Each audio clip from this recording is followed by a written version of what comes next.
Piers Morgan is editor-at-large of DailyMail.com and a keen observer of everything that happens in the world. He joins us today. So, Piers, as a guy who's been in the news business for a long time, you must be wondering, why were the reporters following this the most credulous of all? Why didn't they smell a rat? Well, it was the perfect storm, wasn't it, Tucker? This is where the victimhood culture that you so brilliantly articulated there meets Trump derangement syndrome, this disease which has afflicted so many, particularly liberal celebrities. And I think in Jussie Smollett, you had greed as a motivation, but you also had, he wanted to be a celebrity victim, as you said. He wanted people to feel sorry for him, to like him, to retweet him. But also he wanted to use the prism of his hatred for Donald Trump and all things Trump as the bedrock for this. They had to be two white Trump supporters in Making America Great caps who attacked him, because he knew that that would be the perfect vehicle to turn him into American hero. That actually, if he was attacked by Trump supporters who lynched him or tried to lynch him with a noose and really, you know, committed one of the worst hate crimes imaginable, then he, Jussie Smollett, would become a hero. And he would be a heroic victim. And in fact, he went further. In the Robin Roberts interview, he said that he fought back against these two guys. Well, we've now seen the size of them. These are two very big men. And our hero, Jussie, fought back. So he's a victim, but a hero who also fought back. And I look at this whole story. I tweet every day, all day. And I write columns 2-3 times a week. I didn't say a word about this, Tucker, from the moment the story broke. I didn't know. Something about this stank from the moment it happened. And I just stayed very quiet. I waited and I watched and I waited and I watched. And all the time, more and more stuff came out, from him not releasing his phone to then releasing redacted records to so on and so on.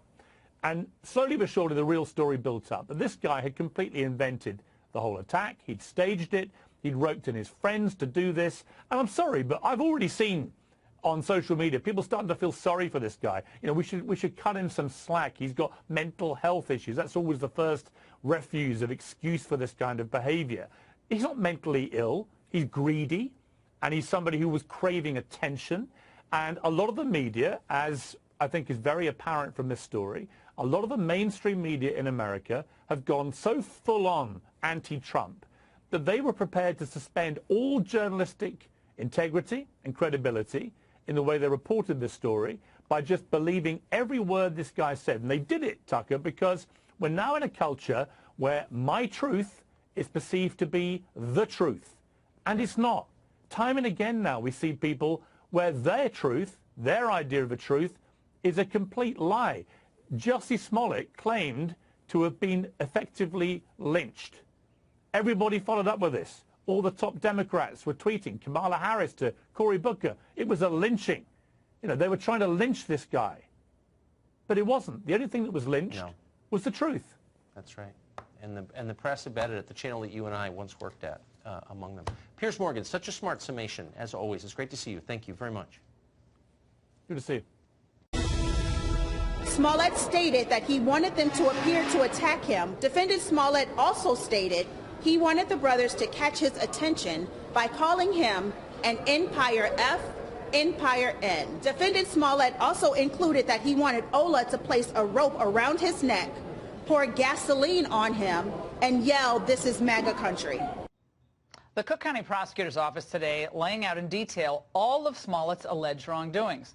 Now, given all that overwhelming evidence, does he even have a defense? Well, who should we ask? Well, Harvard Law Professor Emeritus Alan Dershowitz has staged some of the most infamous or famous defenses in legal history, in the O.J. case and many others. He joins me now. Okay, Alan, what's Smollett's defense here?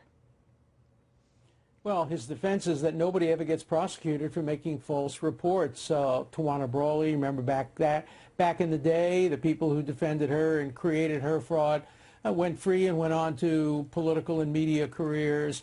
There are many, many other instances of people who make false reports, and they're never prosecuted. Look, we have to presume everybody innocent. If the facts are as the police say they are, if actually payments were made and a plan was hatched to put a rope around the neck and a police report was filed, then we have a potential for a serious crime. I'm surprised that they charge them only with some kind of disturbing the peace. That doesn't sound like this is what happened here. So we have to wait and see. Good yeah, but Alan, creative even as a defense come up with attorney, creative defenses. Even as a defense attorney, I was a criminal defense attorney too. But should this matter here? I mean, to me, given the toxicity of the charges, given the heat that is on Chicago and the race relations, we just heard two very well-respected former superintendent of Chicago PD, current Fraternal Order Police president. This is hot there. Now, so should it just be like we're hearing tonight? Well, he'll just get probation. Maybe he'll go out and get just be probation. It's not going to be a big deal. To me, that just seems ridiculous. Look, I agree with you.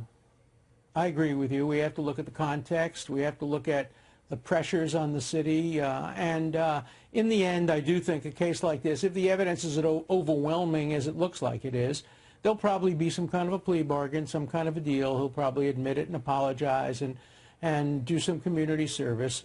But I do think, I agree with you, I think people who make false reports ought to go to jail. I think, in the Bible, if you falsely accuse somebody, you get the penalty that the person would have gotten had the accusation been true. So if, in fact, these people had attacked him in this racist way and put a noose around his neck, they would have gotten some years in jail. If you're going to follow the Bible, this guy ought to get the same penalty that he falsely accused other people of getting. We still don't know enough about the case in the sense of, were these people going to take the rap if they were caught? Were they going to go to jail? Now, apparently, $3,500 bucks still wasn't very enough. much. First of all, Jussie's going to pay more. That's not for enough that. to go to jail.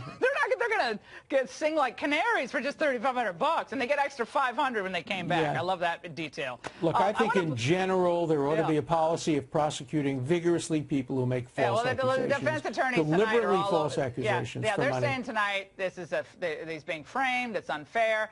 And I want to play something for you from one of his attorneys. Let's look at the facts. Yeah, Mark Garagos, who joined the team. He was on CNN, and he's tipping their hand on what the defense will be. And then your friend Bramfin from L.A. chimes in. Let's watch. Somebody tweeted yesterday or the day before, and I thought it made a lot of sense. So this is a police department that has had some issues. I think there are issues with the Chicago Police Department as a general proposition, whether or not they are alleged to have treated people of color fairly, whether or not they are capable of doing an investigation without any difficult issues arising. So now it's just going to be the Chicago PD is corrupt. So Jussie's innocent. I love that one, too. Well, it's more than corrupt. What the suggestion is they're racist. And I don't know how that cuts. But look, I never condemn a defense attorney for trying to be creative and trying to come up with any possible plausible defense. That's what the Sixth Amendment to the Constitution is about. Let's wait. Let's not rush to judgment. This does seem like a strong case. But I want to hear all the facts before I come to any conclusion. All right, Alan, thank you so much. Bernie Sanders entered the 2020 field this past week, but past troubles may come back to haunt him. Like, for example, his wife Jane's tenure as president of Burlington College in Vermont. The school closed in 2016 due to crushing debt incurred while she was president from a land deal that fell through. The controversy was looked into, but Bernie's campaign says the feds have closed the investigation and are not filing any charges. Here with more is Vermont lawyer and Republican vice chair Brady Tensing joins us today from D.C. Brady, good morning to you. Good morning, Steve. Thanks for having me on. Okay, so the college closed with a crushing weight of debt because she bought, in part, 32 acres to expand the college, took out $6.7 million in tax-exempt loans. What's your problem with that? It sounds like she was just trying to grow things bigger. Yeah, I don't have a problem. I like bigger things, and I like successful businesses, and I understand there's risk. But there's also something called bank fraud. And what happened was that Jane Sanders misrepresented, lied about confirmed contributions to the school in order to get the bank loan to buy this property. How did she lie? Well, she overstated the contributions, and we know this because we know this for at least 3 reasons. One, the school was only able to collect about 25% of the claimed contributions. Number 2, the school's own audit report showed the fraud. And number 3, donors came forward to say that their pledges were overstated, that they were misrepresented. Now, as I understand it, a couple of years ago, you actually asked, you sent a letter to the feds and said, hey, you got to look into this. What happened with that? Well, we don't know officially what happened with that because the federal officials don't discuss investigations and they don't discuss closing investigations. But Bernie Sanders' office has claimed that it was closed without prosecution. But this is the shame of this, Steve. If that is exactly what happened, there's not going to be a special prosecutor's report that comes out and explains exactly what role Senator Sanders played in getting this loan or what evidence was in front of the prosecutors that they declined to go forward on. We just have Senator Sanders, who refused to answer questions during the investigation because the investigation was going on, and now he refuses to answer questions because it's closed. Okay. We got a statement from Jeff Weaver, senior advisor to Bernie Sanders in 2020. These false allegations began with a politically motivated complaint by Trump's 2016 Vermont chairman. As Jane has said from the beginning, she has done nothing wrong and was pleased that the investigation came to an end months ago. It's no coincidence that after Bernie Sanders' record-breaking fundraising during the first day of his campaign, Fox News is regurgitating false attacks from Trump's cronies. The worry was that ultimately they just got a sweetheart deal because she was Bernie's wife, right? Well, there's not only the worry, there's evidence. If she'd been Jane Doe instead of Jane Sanders, she never would have gotten this loan. It never would have survived the most basic of underwriting. The subsequent president, who was tasked with trying to clean up Jane's mess and trying to save the college, herself said that it appears as though the senator that the school received special treatment, Jane received special treatment because of Senator Sanders' power in the state. Okay. Nonetheless, the feds did not prosecute, and we don't know exactly why. But Brady, thank you very much for joining us from D.C. and telling us the story. Thank you. All right.